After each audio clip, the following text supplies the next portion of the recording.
IPL 2026 season ముగింపు దశకు చేరుకుంటుండగా తదుపరి సీజన్ కోసం ఫ్రాంచైజీలు పెద్ద ఎత్తున మార్పులు చేసేందుకు సిద్ధమవుతున్నాయనే వార్తలు క్రికెట్ వర్గాల్లో చక్కర్లు కొడుతున్నాయి.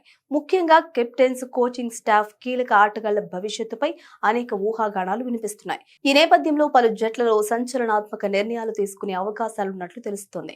టీమిండియా మాజీ కెప్టెన్ ఎంఎస్ ధోని ఐపీఎల్ రిటైర్మెంట్ పై సోషల్ మీడియాలో పెద్ద చర్చ నడుస్తోంది.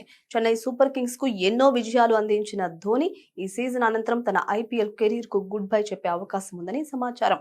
అతని స్థానంలో కొత్త నాయకత్వాన్ని తీసుకురావాలని జట్టు యాజమాన్యం ఆలోచిస్తున్నట్లు తెలుస్తోంది. పలు జట్ల మేనేజ్మెంట్ లో కూడా మార్పులుండొచ్చు. Delhi Capitals captain Axar Patel, coach Lakshmipathy బాలాజీలను బాధ్యతల నుంచి తప్పించే అవకాశం ఉందని సమాచారం. అలాగే CSK head coach Stephen Fleming పై కూడా ఒత్తిడి పెరిగినట్లు వార్తలు వినిపిస్తున్నాయి. కెప్టెన్ రిషబ్ పంత్ ను లక్నో సూపర్ జెయింట్స్ జట్టు విడుదల చేసే అవకాశాలున్నాయని సమాచారం. అతని ప్రదర్శన, జట్టు సమతుల్యతపై మేనేజ్మెంట్ పునరాలోచన చేస్తున్నట్లు తెలుస్తోంది. కోల్కతా నైట్ రైడర్స్ లో అజింక్య రహానే, కోచ్ అభిషేక్ నాయర్ స్థానాలు ప్రమాదంలో ఉన్నాయని సమాచారం. జట్టు ప్రదర్శన ఆశించిన స్థాయిలో లేకపోవడం ఈ నిర్ణయాలకు కారణమవుతోంది. రాజస్థాన్ రాయల్స్ లో కూడా పెద్ద మార్పులుండొచ్చని తెలుస్తోంది.